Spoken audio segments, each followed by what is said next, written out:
5, 4, 3, 2, 1. We about to have a blast today. Hello, all you happy people. Let's do a junkie roll call. Sound off like you got a pair. The great Keiji. What country you from? What? What ain't no country I ever heard of? She probably still got an old school TV. Why do you say this to me? I'm the only girl, so I wanted to do anything that my brothers were doing. Oh, yeah, you blend. She's cute too, huh? Indeed! That's fine. Just give us a second. She with you? The film was just lazy. Like I said, they like vision. But you got to have vision. I'm a big JRPG person. We've just lost half the audience. Supposed to be full. Oh, why? But he'd have to be fast. I'm your man. No, you're not. You're too slow. It ain't just about being fast. I did not see one Asian in that movie. Let's not stand on ceremony here. It's a business. Who cares about the people's feelings? Aim for the bushes. I could do this all day. I got big boy pants on.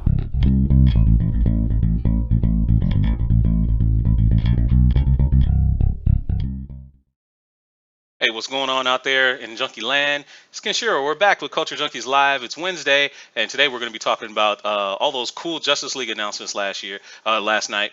And we're also going to talk about a little bit about Mighty Number 9, something that Dairakuji got to play today. And we're also going to be talking about the announcement of Zordon being cast for the Power Rangers movie. Is it going to be taken serious? I don't know. We'll see. But first, let's go do a quick junkie roll call. Sound off, everybody. Dairakuji, what's up, man?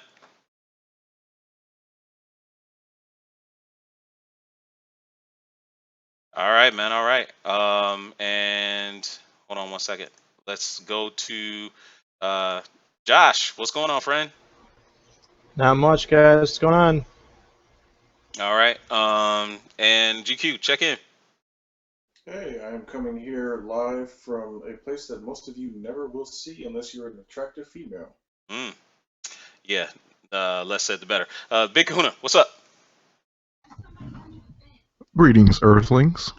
And joining us from Dark Knight News, Mr. Eric Joseph. What's on, my friend?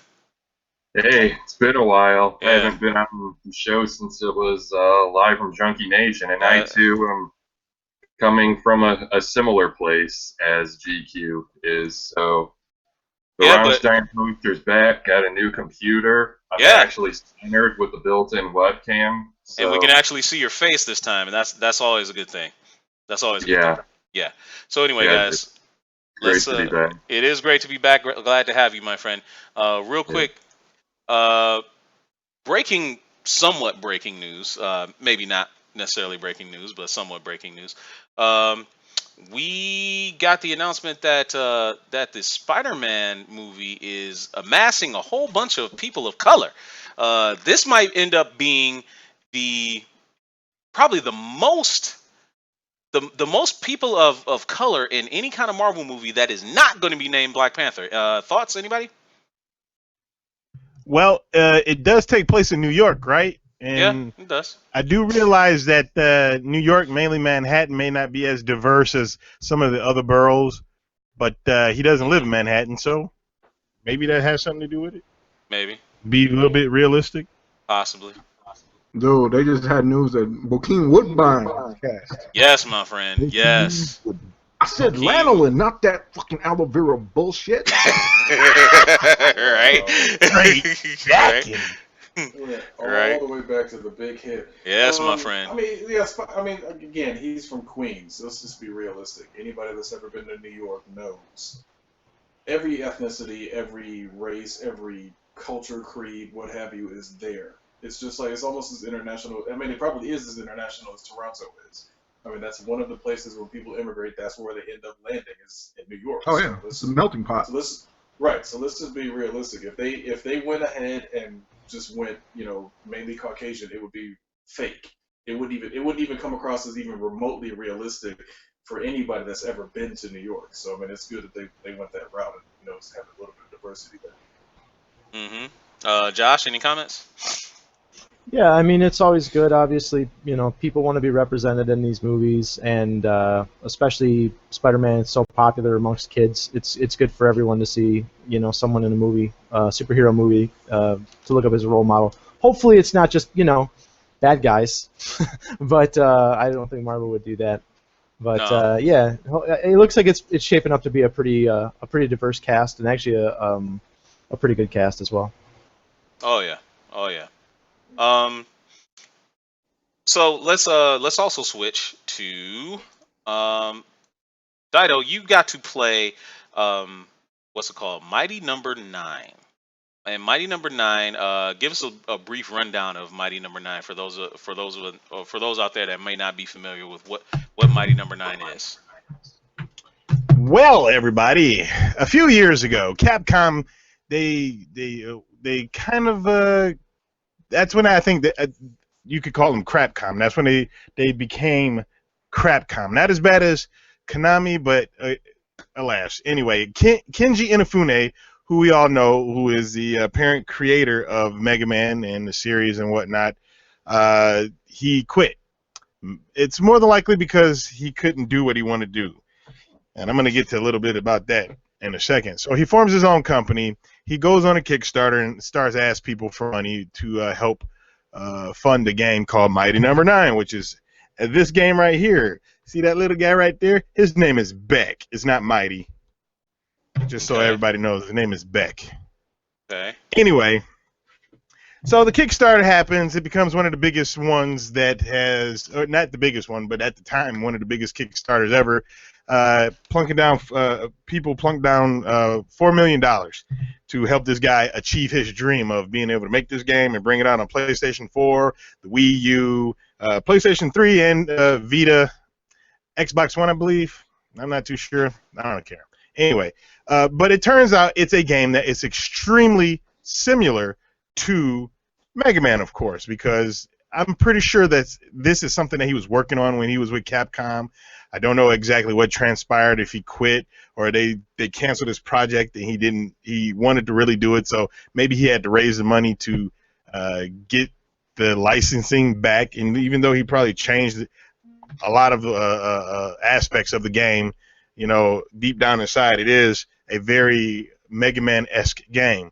I've played through. Excuse me, got a burp. Okay, it went away. It's not a loud one, not audible.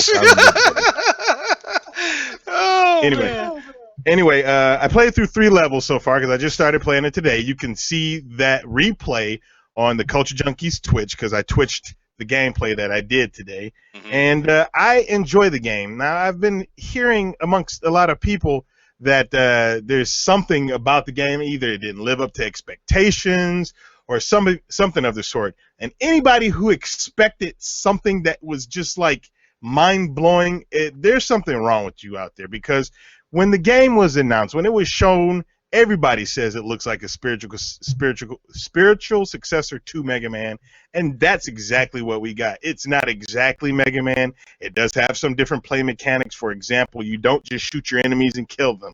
You shoot your enemies, you kind of weaken them, and then you dash through them to take their cells with an X. I don't think you're pronouncing that right, but whatever. And it adds abilities, makes your either your defenses go up, your offense goes up, makes you faster and whatnot. And you also can chain combos.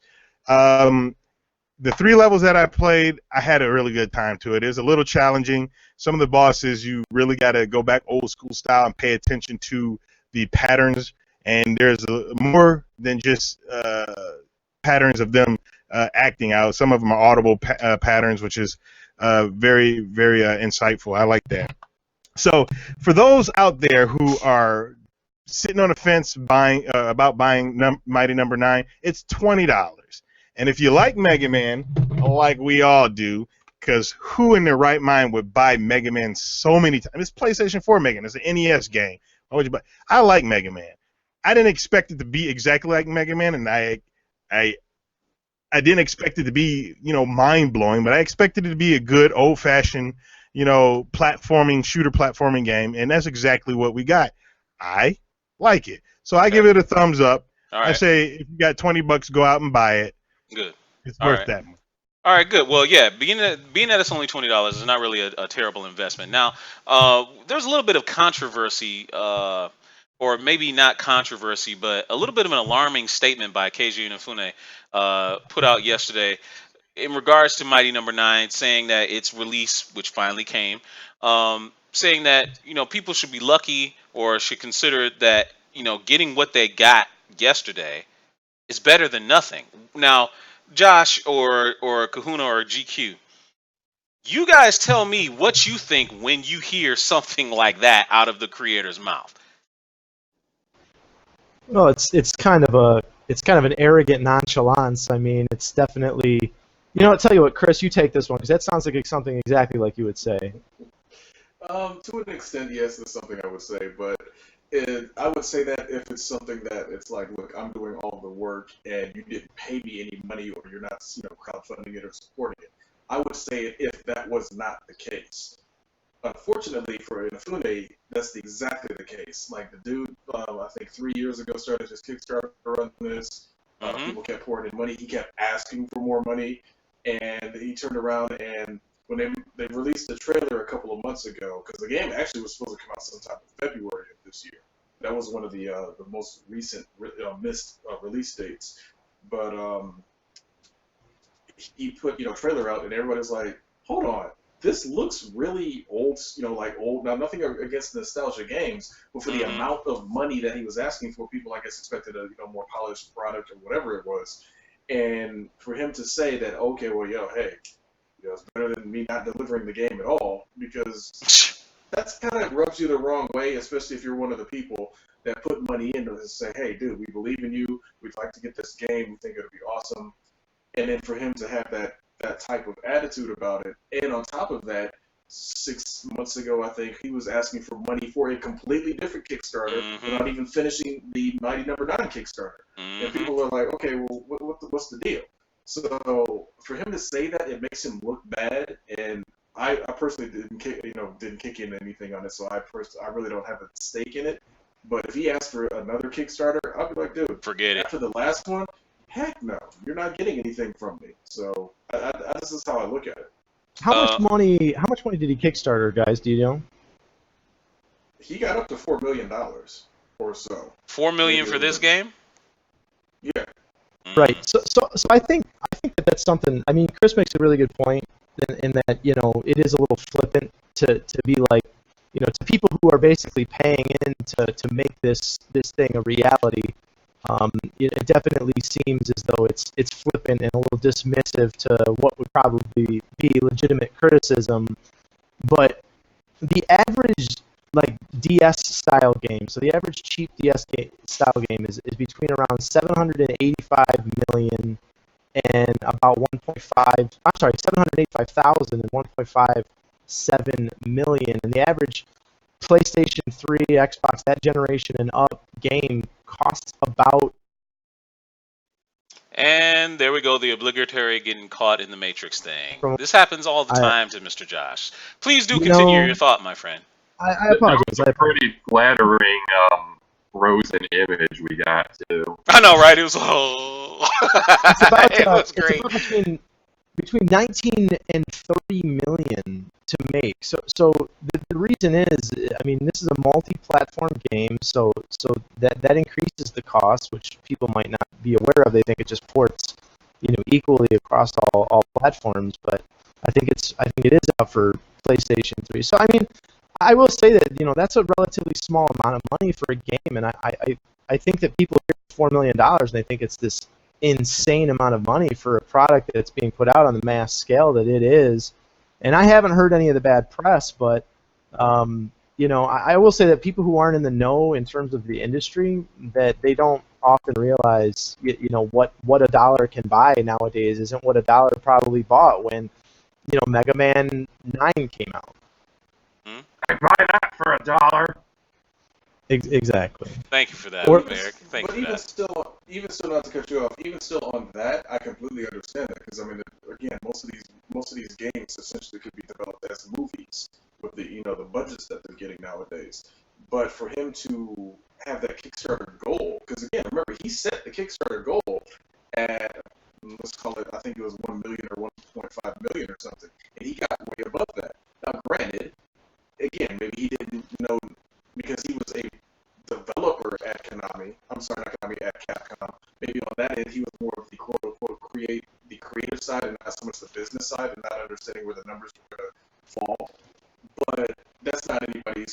supported it. So for him to kind of just lash out like that, it's like, dude, why should we support your next project if, for one, you don't understand the numbers, and then for two, we believed in you, and this is the thanks we get. Sure. So guys, Dido, did you quick start this one, Dido? No, I did not. I've only kickstarted 2 things so far. One of them wasn't even really kickstarted. It's the Bloodstain that's supposedly going to be a Symphony of the Night inspired spiritual successor. I guess we're going to get a whole bunch of those because that's, I think, what the Kickstarter's for. But no, I saw Mighty Number 9, and I sat on the fence about it, and then I saw a pre-order on Amazon probably 2 years ago or a year ago. I forget how long ago I pre-ordered it. And it was like really inexpensive, so I was just like, well, whatever, because I don't really need all the extra accessories.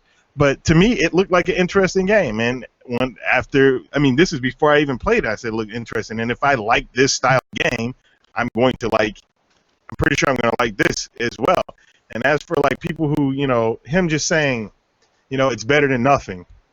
Well, that's 100% true, because if you got nothing, there are Kickstarters out there where people put money in and got nothing.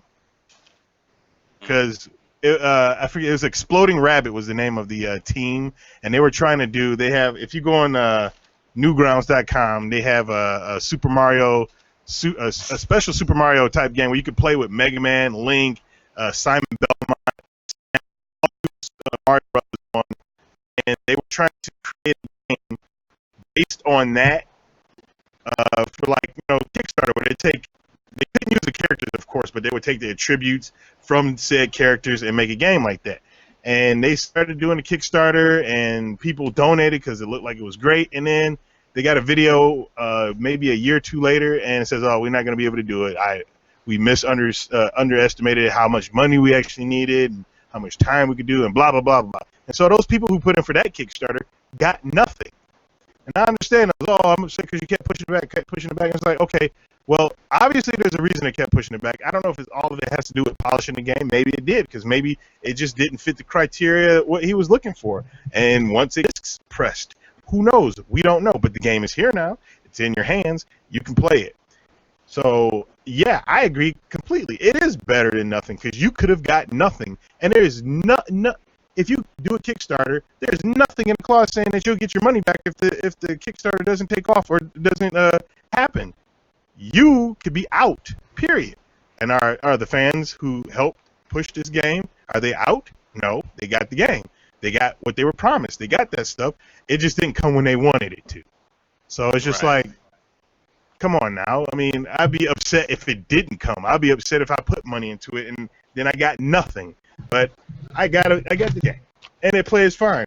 I was watching a few reviews before I came on here just to see what other people thought of it, and some of them are basically talking about it's a little bit too Mega Man. Like, okay, I'm playing a game, and I feel like I'm playing a Mega Man game, and I'm trying to do stuff that I can do in Mega Man, but you can't. And I was like, well, that's on you, because it's not Mega Man. It's Mighty Number 9. So he doesn't have a friggin' slide. He doesn't have a Mega Buster. It's not like Mega Man X. He can't climb on the walls. That's on you. You either adjust to how the game plays, or you complain about it. And a lot of people out there complain about it because they feel like, I don't know if they feel like it shouldn't be like that. I don't know. People out there are strange. Yeah, they are. Well, I will say this just to finish this topic off. We know one person that didn't get it, and he's in the chat right now. That would be Waffles. Waffles actually backed this game a while back, and he did not get it. Real quick, GQ, you're paying attention to the chat. Anything going on in there? Well, I want to say what's up to Anthony Mentor. He's been standing by, and he was commenting on the whole thing about the ethnicity and the diversity, because New York is a perfect setting for Spider-Man, and that it's good that they're doing that. And also, I just want to say hey to everybody else in the chat and remind everybody that you can be on the show if you message us, and we can get in contact with you and call you up and have you on the show, and you can give your opinions and your thoughts on the topics that we're talking about. And turn it back over to Kenshiro. Thanks, sir. Appreciate that. So one of the things that kind of came out yesterday, actually, was the announcement that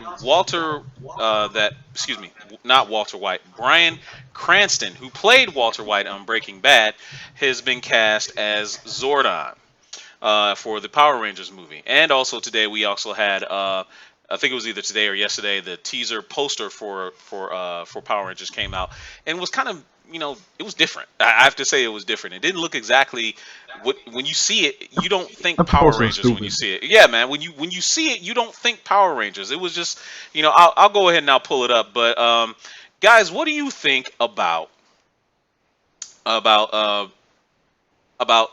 Walter White? Excuse me, I did it again. Bryan Cranston being cast as Zordon, and I've heard some one particular person who is going to join the show in a little while. Uh, throughout the notion that perhaps they're going to take Power Rangers seriously and turn it into some kind of a serious production. Kahuna and Eric, I want your thoughts on that. What do you think is all up with that? Do you think Power Rangers is going to be serious this time, or no? I think it might be the way it looks. I think they are taking themselves a little serious. I mean, it could come across good as long as they don't do. You know how they always in the show. They fucking talked with their damn hands. They always just doing this shit. Right? Or, they'll get hit in the leg, but it's always their chest that sparks up. Right. When they're hurt, they're doing the Fred Sanford whenever they're hurt. I mean, as long as they don't do all that stuff, I mean, it could go over. It could go over good, but it's going to be weird to see them actually taking themselves seriously. I mean, we'll probably still be laughing at a lot of the stuff that they do in there. Eric, what do you think about the Power Rangers possibly being turned serious? Doesn't matter to me. I never liked the Power Rangers, so I won't be sporting a big Zordon. Wow. Okay. Full claws. But yeah, it makes no difference to me. They could make it like I don't know. They could make it like The Dark Knight. They could make it like the new Ghostbusters movie. They could have slide whistles and boing noises and do total set. I mean, you could do anything. I just have no interest in Power Rangers. Okay. All right. GQ, what do you think about that? Eric and I are in complete agreement on this one. Power Rangers was never appealing to me. Like, it came around when, at a time when Batman the Animated Series was still on TV. I grew up with Voltron, so I've already seen the better version of this. And it always puzzled me how a city could be completely destroyed, and then yet next day they still got school, they still have, people going to work, and it's just like, they had an opportunity to catch my attention when they had that first primetime episode and they brought in Lord Zed, and he actually seemed like he was going to be a badass, and then they completely comic relieved him within 3 episodes. So I'm just like, dude, I can't even deal with the show. So I stuck with what worked, and it was Batman, it was X-Men, and the like. So yeah, I don't really care. Now, I put the teaser poster up on the screen so everybody can see. When you look at this, does this look like the Power Rangers to you? I mean, you got 4 kids standing on top of what could possibly be a Ford Escape, and then you got a lightning bolt up in the top, and it just says with the slogan "Together we are more." What? Yeah, when I looked at the poster, I was like, "Is there something subliminal?" I wasn't seeing. I kept analyzing it, and I was like, "No, this is just a boring ass poster." Right. Well, no, it's supposed to be the Power Rangers lightning bolt symbol, but the problem is when you look at the poster, it looks like a Christmas movie. It's like it's supposed to be some type of Christmas movie. You're right. For the holiday season, it doesn't. It's like, yes, you have to be in the know to know that the lightning bolt symbol, beyond just the Flash, is for the Power Rangers. But it's like, come on. Again, it baffles me sometimes, like how some of these people get their jobs and keep their jobs in Hollywood when it's like, that's what you greenlit? Seriously? That's what you thought was hot? Okay. I don't know. If you take away the flashy suits and the hand, the frantic hand gesticulation, there's a better counterpart out there, and it's Walker Texas Ranger. I don't know. I guess I'll say this: there'll be at least one good actor in the movie. I guess I'm in the minority of it because, like, when I was Power Rangers came on when I was the preteen / going into my teenagers, and I liked the original series up into Turbo when I stopped watching it, and that's when I stopped caring about it. But the original stuff, I liked it. Yeah, it was something that they just bought from the Japanese and threw together, but it was enjoyable at the time, I thought. Now they got so many series, I have no idea what the fuck is going on with Power Rangers. And yeah, I don't care. But I do want to see the new movie just because it is kind of interesting to see their take on is because I want to understand what they mean. It's going to be more mature, more taken more seriously because it's a kids show. And I just can't see them trying to do it for our generation. I mean, some of the people who might be behind writing a script and or directing it were, kids or teenagers or whatever when it did come out. So I don't see it being a more mature thing. That doesn't make sense to me. Like it just doesn't click. The closest I came to amusement as a child from the Power Rangers was there were a few different knockoff toy lines, like you'd see them at Save More and stuff. And I think my favorite name was Mega Zangers. Joining the show right now is Mr. Jonah Crandall, the guy that actually brought this up to me yesterday. How you doing, Jonah?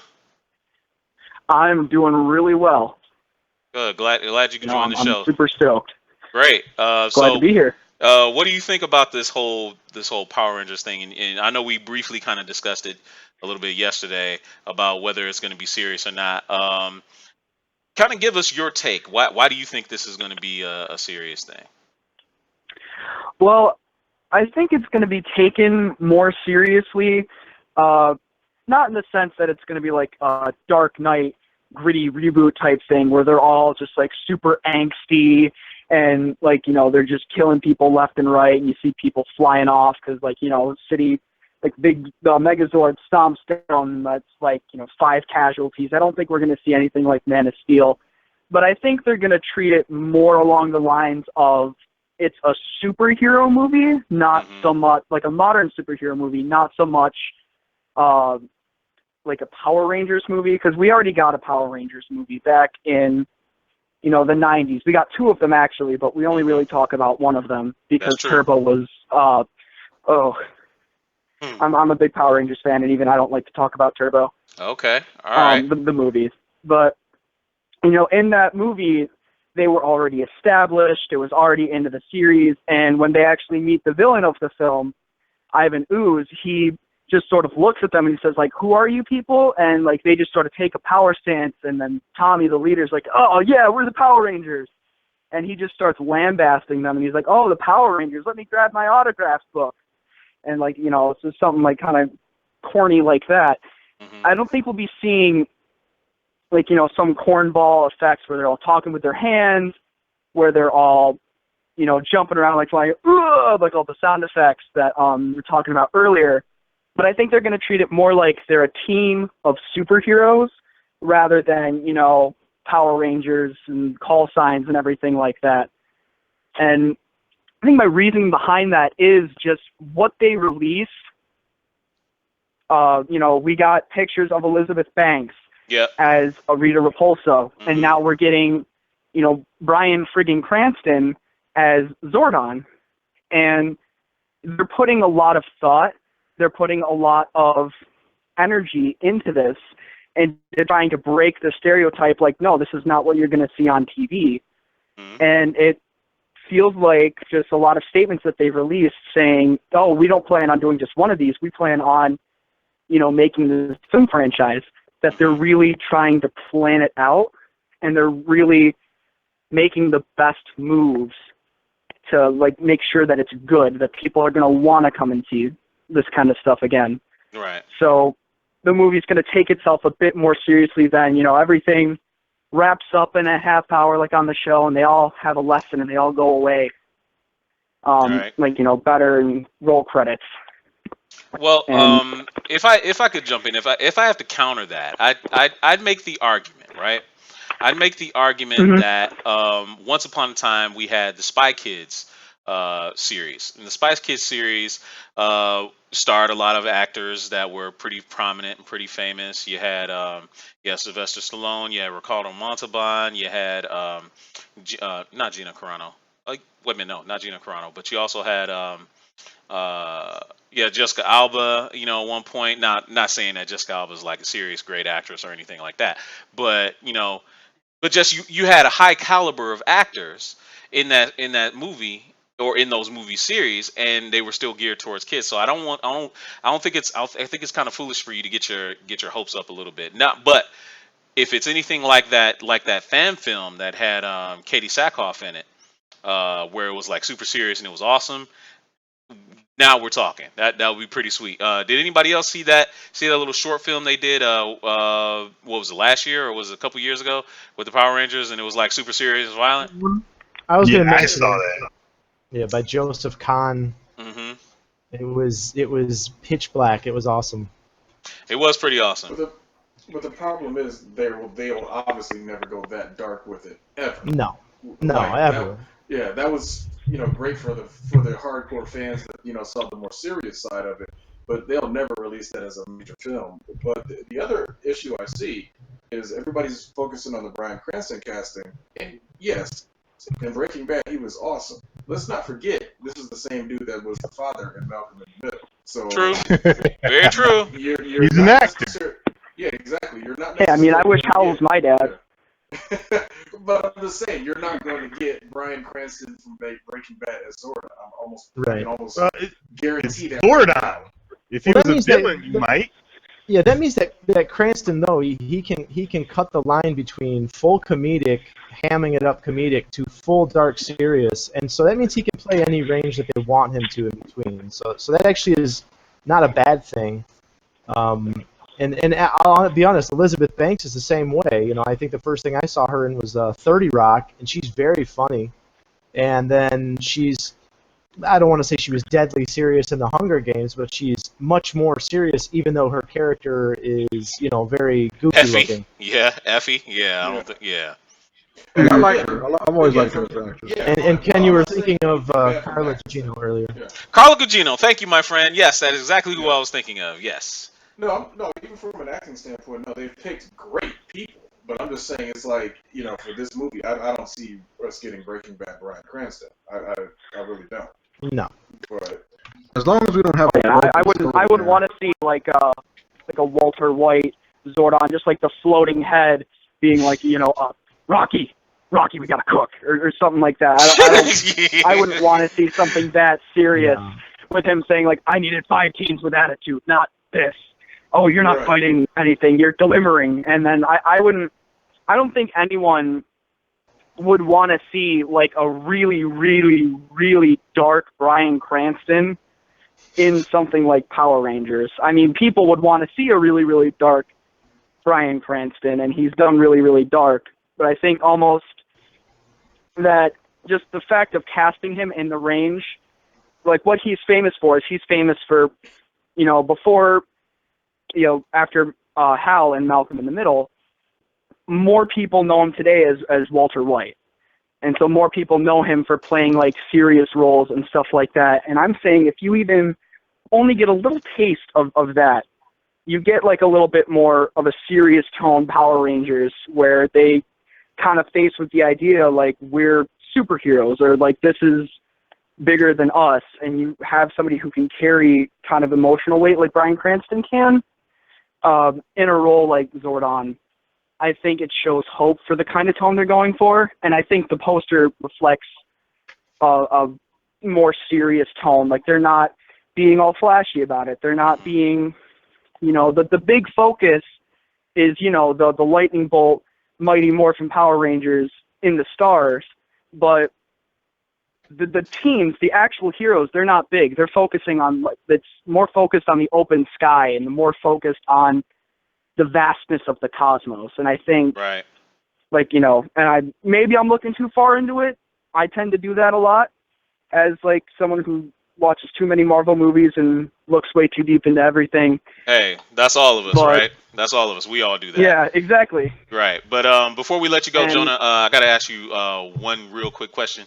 We Sure. ask everybody that's a guest on this show. What kind of junkie are you, my friend?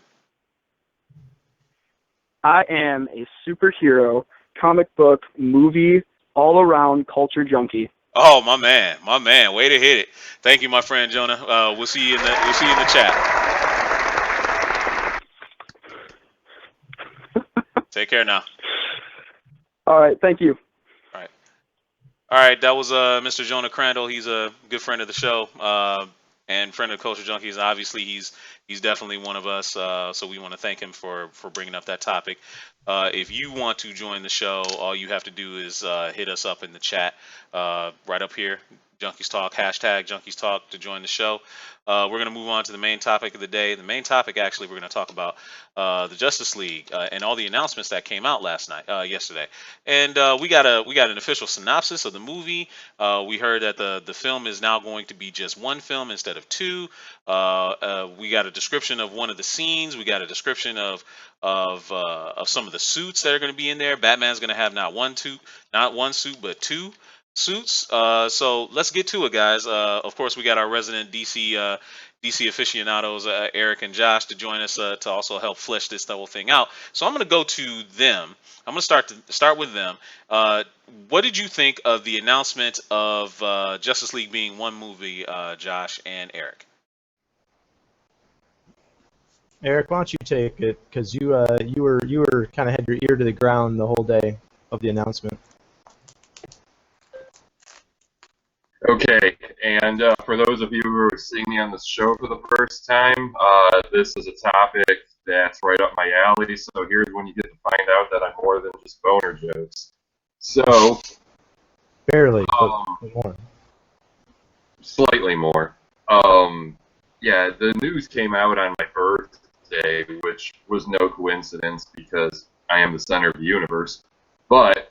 I pretty much delegated out responsibilities for the articles because, it was my birthday and I didn't do any writing yesterday, save for, posting a press release. But, yeah, of course I'm going to be excited for a Justice League movie. I mean, it's a dream come true for me. I will say that there's some stuff to get to that, but when you're talking about it just being one movie, I mean, I still think there will be a Justice League 2 if it's successful, but the fact that they're calling it Justice League and not Justice League Part 1 is a smart move because it removes a few stigmas in saying that people are expecting a cliffhanger. It also, say the movie underperforms, no studio is going to commit money to something that underperforms, so then when you put a Part 1, you're saying there's going to be a Part 2, and this, removes that stigma. But it's the Justice League for the first time, and I mean, granted, Batman and Superman, you could say it was them for the first time, and it didn't perform to expectations, but in a way, the Justice League is a different beast, because it's DC's equivalent of Avengers. Right. And hopefully people go into this with a bit more optimism because I have a feeling that Suicide Squad especially and Wonder Woman will be some good movies because we're about to see what other filmmakers bring to the table aside from Zack Snyder. And although Justice League is another Zack Snyder directed movie, I think the studio's been in his ear. Oh, definitely. And definitely. Although we always know studios putting their mitts in projects aren't a good thing. I think it is this time. They might be giving him some notes, especially Jeff Johns, and we know how much they've brought Jeff Johns to the forefront now. Exactly. Hey, Josh, I want to ask you something.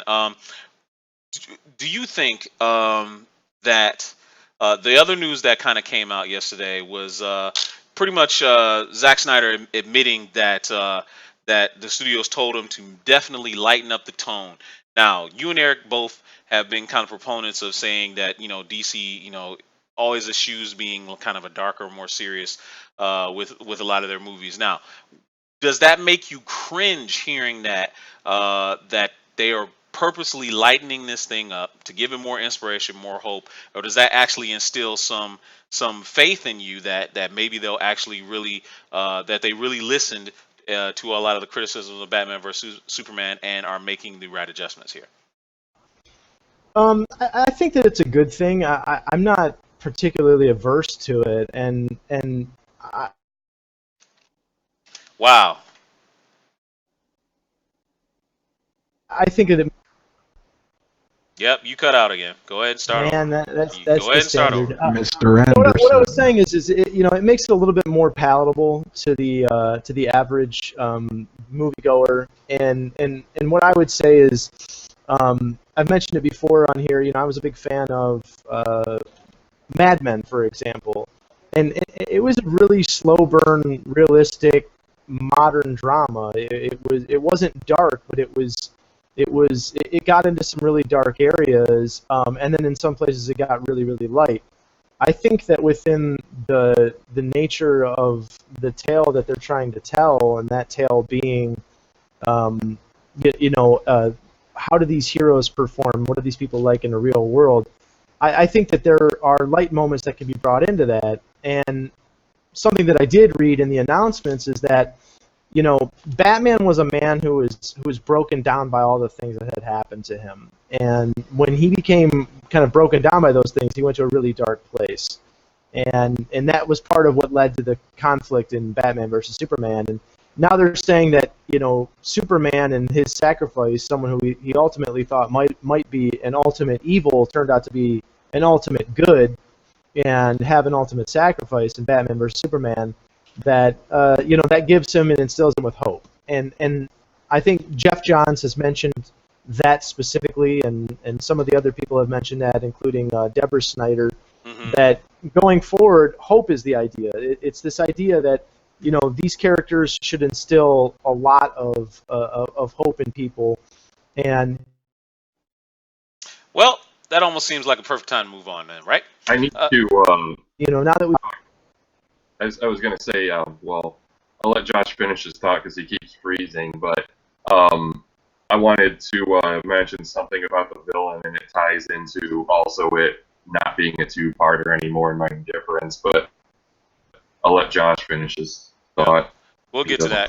Go ahead, Josh, and then I'm going to move on to some of the other guys. Yeah, I was just saying the whole idea that moving forward, that Deborah Snyder was quoted as saying, the dark, what we've seen, the darkness that we've seen is the darkest that it will be, and so for people who didn't like that dark tone, going forward, it's probably going to be a good thing. The other thing that she said that I think will give an idea of the tone and what the shift in the tone is going to be is that people don't like seeing their heroes deconstructed, and there's a lot of legitimacy in that. So I think it's an interesting take going forward. Okay, GQ, what did you think of all the announcements yesterday? Specifically, the scene, the description of the scene. If you happen to read it, did you happen to read it? By the way, did you happen to read the description of the scene when they met with Commissioner Gordon? That one scene that they described. No, I purposely avoided any of the spoilers as far as talking about scenes and that sort of thing, because again, like I said, I hope that whatever leaks happen now are all the leaks that we're going to get until next year, because I don't like when they go into that same cycle, because again, they're repeating the exact same cycle from Batman Superman. Exactly. They're telling you every single thing that's happening as it happens. Just make your movie and shut up about it and bring out a movie. That's what they need to really do, because this last time we got way too much information, and it made people jaded when they went into the theater. It's just like, dude, we already know everything that's going to happen. So now that they've got all this announcement stuff off their chest, stop talking. That's what they really honestly need to do, because again, the part one, part two thing, I completely understand where Eric's coming from, because it lets you know right off the bat. It's like, hey, self-contained story, no cliffhanger. It gives them an out if it does underperform or whatever. To me, if you already had enough faith that you were going to do a two-parter Justice League movie, you should have done it. It should have been the way I would have set it up. I would have had, Superman's already dead. Let Steppenwolf and the Granny Goodness and the Furies come down from Apocalypse, wreak havoc on Earth. You got Batman leading the team of Wonder Woman and the rest of the people that they gather. They start turning the tide. Wonder Woman can handle the Furies on her own. She's that good. But you get to the point where it's like, okay, Calabac shows up. Well, damn it, none of you can really handle him except maybe Wonder Woman, and she's already been beaten down by the Furies. Oh, guess what? Superman's alive. So he comes back and, beats Calabac down. And the cliffhanger is Darkseid's been watching the whole thing from Apocalypse, and he gets up and he's ready to come to Earth now. That's how I would have, left that cliffhanger part 1, part 2 thing. But they're not going to do that now. And Darkseid is definitely not a villain that should only be in one film. So they're going to have to do a part 2 with him. Okay, hey Kahuna, I need your thoughts real quick. Did you read the little short scene that they had described between Commissioner Gordon and I think it was Flash and Batman and them? What did you think of the scene as you read it, and how it kind of described and instilled some of what they think they're trying to capture moving forward? Yeah, I read it because I know they invited a bunch of like bloggers and journalist people there, and they each got to interview actors. So I read Heroic Hollywood's his little interviews and stuff like that. And to me, like I'm with GQ. I'm like, dude, these articles gave out a lot of freaking detail for a movie that's just started filming not too long ago. They gave a lot away, and I'm reading this and I'm like, Jesus Christ! I was like, they just spilling all kind of tea on here. And he talked about the interviews with some of the actors, and he described the one interview with dude playing Cyborg, Ray, I forgot his last name, and Ezra Miller. And he said even Ezra Miller was like, "Are we supposed to be talking about this?" And so it was like, yeah, I mean, the scenes sound pretty cool. I mean, I just felt like that was just a lot of detail for something that they just started getting filmed, right away. Well, let's hear what they're saying in the chat. Now I'm reading the YouTube chat as we're sitting here talking. A lot of people are saying that that the studio is really kind of doing some damage control, and I can kind of see that. So I got damage control that I need to understand. Yeah, go ahead. I got to understand this. Is this movie supposed to be coming out next year? Or is it 2018? Eric or Josh? 2017. November 2017. So 2017 is movie supposed to be coming out. I'm a little confused for one thing. You guys remember the end of Batman vs Superman? Yeah, you remember who they? Yeah, that was the best part, the end. Yeah. So they kill off Superman, and we all know, of course, he's not dead or anything like that. But is his return supposed to be part of Justice League? Yes. They're just gonna make that the sequel. Yep. Yeah, almost certainly. I mean, it would be. My brain can't take it. Mr. Anderson. Like Nonsense. It wouldn't make any sense.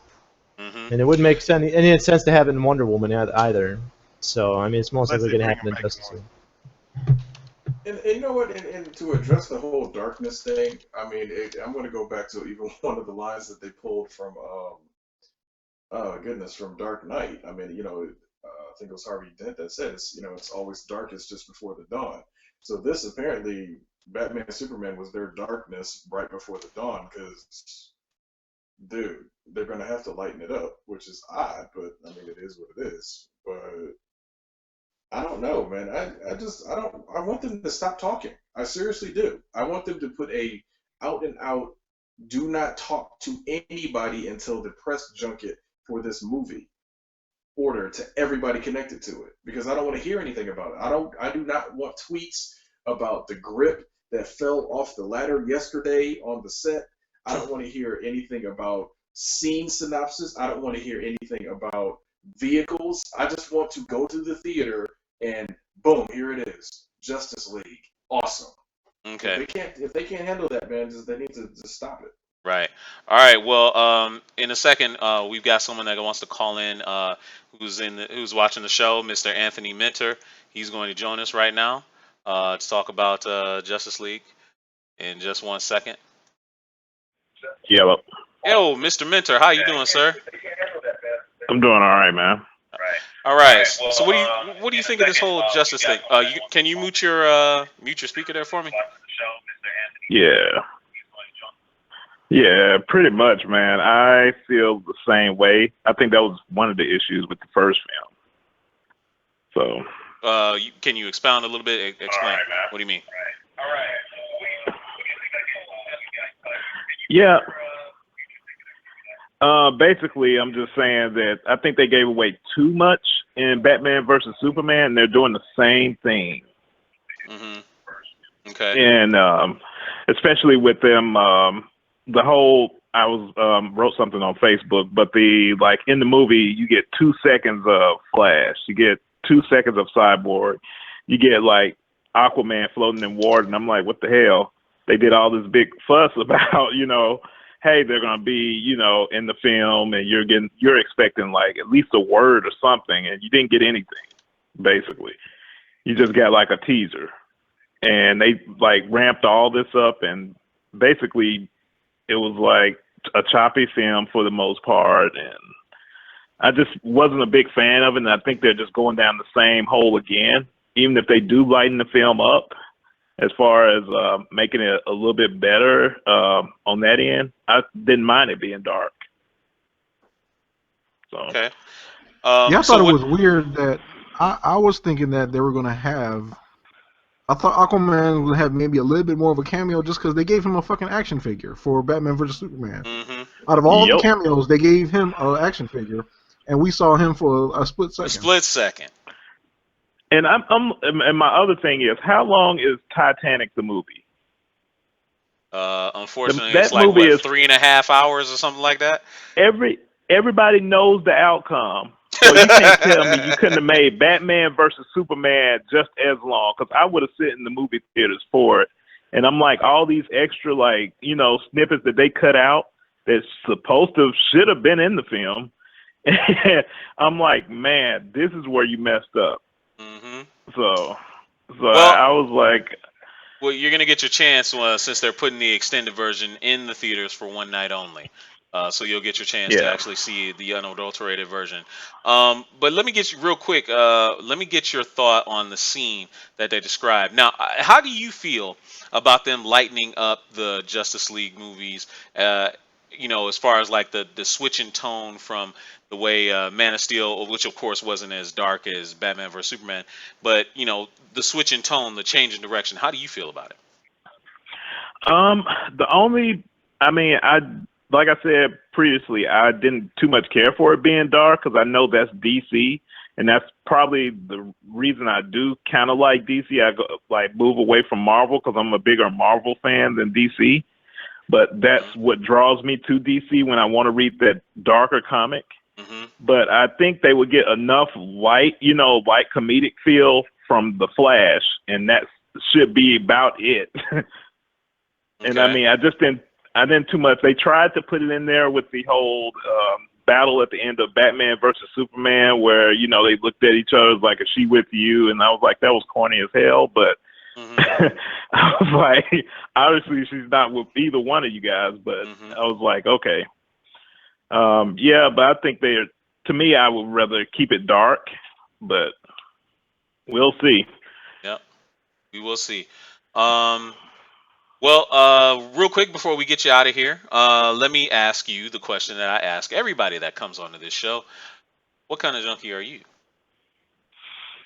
Man, I'm all the way around fantasy, sci-fi, comic book, computer, gaming, all the way around culture junkie. All right, my friend. Thank you very much for joining the show, Anthony. We'll see you later. All right. Take care. So we want to thank Anthony and Jonah for joining the show today. If you guys want to join the show, please do hit us up at Junkies Talk, #Junkies Talk on Twitter or in the chat. Let's wrap up. We got about 6 minutes left before we go. Dr. Kuji, we haven't really heard a lot from you today. Tell me, you've kind of been out of the loop. You were traveling, so you kind of missed some of the announcements yesterday. Are you okay with the change in direction and what they're going to be doing now with DC moving forward? Like even that scene that they described with the Flash, how he meets Bruce Wayne and stuff like that, and it was completely different. How do you feel about the change in direction? Well, as you may or may not know, for the fans of the Junkie Land out there, that when it comes to DC films, I have big time reservations about them because it just seems like and I don't need them to copy Marvel. That's not what I mean. I mean, I think they should take some of the notes. Them, making it not known that it's going to be two movies is, I mean, to me, is neither here nor there. I mean, them telling us it's going to be two movies right away off the bat is kind of dumb on their end. I think they should just focus on telling a good story. And if this change it will get them to focus on telling a good story, then by all means, I'm glad that they're doing it. But I don't know if that is because, again, the good story that they may be focusing on, like everybody else has been saying, they're telling us too much. I don't need to know anything about this movie till I sit and watch it. We can know who's being cast. We can vaguely know the plot. We can vaguely know settings, stuff like that. But don't show scenes already from a movie that is just now being filmed. I mean, if it's supposed to be out next year, film it. Throw some stuff out here and there, because Spider-Man, for example, Homecoming. And again, I'm not trying to pit the two together, but I don't know what's going on. But they keep telling us who's being cast in it. Who's being cast, but you still don't know what's going on. You don't know anything about Homecoming at all. And if this is something that's telling you what the heck is going on with the Justice League, it's just DC, who I believe can do a great live action movie if they get the people who are doing the live action movies out of there. Get the people who's doing animated movies, because just put them in there to make the movie for them. I'm not sure it's all that simple. I of really course, don't. it's not that simple. I know making an animated movie and a live action movie is completely different. Yeah. But whomever writes the scripts, writing the script, animated or non, is writing a script. Get those people to write the scripts. Yeah. Get those. Anyway, it's just I'm just so reserved when it comes to talking about stuff with DC because I have yet to be impressed. Okay. Fair enough. I mean, let me rephrase that. I have yet to be impressed with their recent stuff. Okay. Fair enough. Real quick, I'm gonna get get Eric in there. He really wants to talk about the big bad in the first movie and what it may have in store for the future movies moving down the line. So take the floor, my friend Eric. Yeah, it leads to my indifference about not only the villain, but of saying it's going to be one movie, because using Steppenwolf as the villain, which shocked everyone, because everyone was theorizing who's the villain. Is it Darkseid? Is it Brainiac? Is it the Crime Syndicate? Steppenwolf. I mean, nobody guessed that. And by saying Steppenwolf, you're saying there's going to be another movie because he's Darkseid's lackey. Okay? That's like saying you're going to make a Batman movie and Ubu is the villain, and then Ra's al Ghul's in the next one. Right. There has to be more, and it also falls into the trapping that they're going to be the same movie. You're going to have Justice League versus Steppenwolf and the Forces of Apocalypse, and then you're going to follow it with Darkseid and the Forces of Apocalypse. You see what I'm saying? It's the same. It's essentially the same movie. I think you should have just had Darkseid in the first movie, and it puts you on a slippery slope. Because, like I said, if Justice League underperforms, they're not doing a second one. So if you have one bullet in the chamber, you should have wasted it on Darkseid, not Steppenwolf. I mean, that's not to say you could bring Darkseid in a Superman movie because, you think if he's not a DCU villain, he's a Superman villain. But then again, you also bring in this problem that it took the whole Justice League to take down Steppenwolf, but Superman can take down Darkseid. Right. I'm not saying Justice League's going to be a bad movie. I hope it's great. I think a lot of this, trying to go over the top with the press was them saying this is not Batman versus Superman. And I think it could very well be a good movie, but you have to look at a lot of things I just listed there, and it leads to problems. And I mean, granted, Steppenwolf has been a big bad in the Earth 2 books of recent years, but still, he's doing the bidding of Darkseid, and I'm sure Darkseid will be in Justice League, but only like a few scenes, like maybe like how we saw Thanos in Guardians of the Galaxy and stuff like Fine. that. I'll do it myself. Right. Yeah. Yeah, I could definitely see it being like that. Yeah. but still, you're saying another movie's on its way regardless, and it's just and if it does underperform and I never get my Darkseid movie, because when Green Lantern Corps gets here, the villain will probably be the Red Lanterns or something like that, and that's cool. But we never ever got the fall of Sinestro. Exactly. And that's a damn shame. That is a shame because I like Mark Strong as Sinestro. I thought he did a good job. I thought he had the look down. I was looking forward to them maybe fleshing that out and him turning yellow in the second movie. I thought that would have been pretty sweet, but it is what it is. The past is the past, and Ryan Reynolds went on to make Deadpool, and we were all happy and got our fucking chimichangas. So anyway, guys, we're gonna wrap up the show now. I want to thank our guest Eric Joseph for joining us tonight, man. Next time he comes on, I promised him I'm gonna have him his own little custom tag, and he's gonna like it. It's gonna be pretty sweet. But if I could, ask him for one little favor, why don't you light some candles in that room, bro? You kind of we just get this glare off of your glasses, man. People want to see your face. My lamp's over there. So I don't know. get some candles. Just light some candles. Have this whole seance ambiance type thing going around. We'll play some industrial music or okay. something. Please don't do that. Please don't do that. It might ruin the flow of the show. Any final comments? Anybody? GQ, Kahuna, Dido, Josh. Yeah, I'll say one little quick thing is that I think that Steppenwolf, while narratively isn't the best decision they could make, I don't think it's also the worst one. I think that if they narratively do it well, it's going to be a lot like kind of like what Thanos has done in Marvel. He threw the alien race at the Avengers, and it was essentially a test. In the meantime, Darkseid's sitting back and he's observing, and then he is going to do that. Fine, I'll do it myself. I think that's what's going to happen, and if they don't get Michael Ironside to at least do the nation of Darkseid, I'll be very upset. Hey, the Matrix didn't fully grab him this time. How about that? GQ, any final comments? What a win. Honestly, Eric, you're 100% right on that. Because I believe that's essentially what they did with the Superman cartoon. Steppenwolf came down basically in disguise as like a crime boss or whatever, and was kind of manipulating city. I think it was City Gang or something like that. That was Kanto, I believe. That was Kanto in the cartoon. It was. Yeah.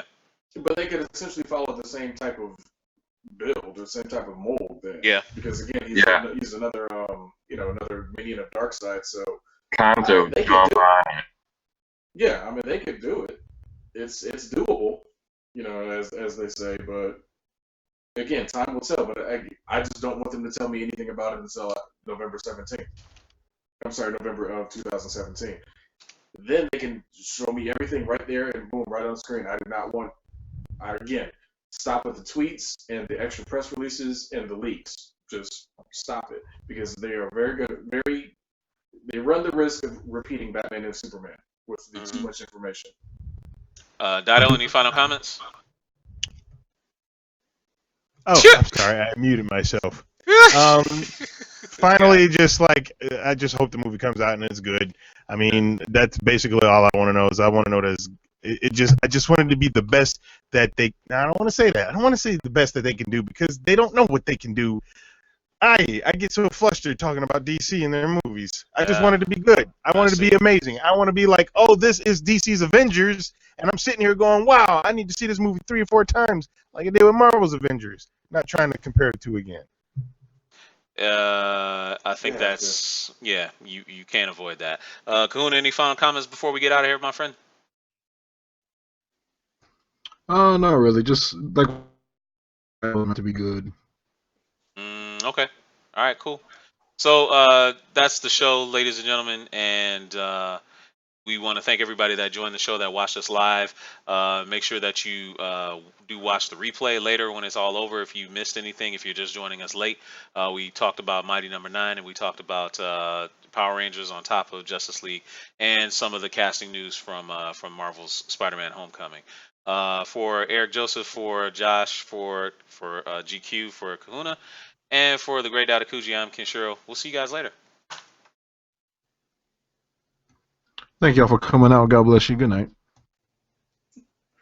All right, Russell Simmons. Right. Yeah, good night, y'all. Right.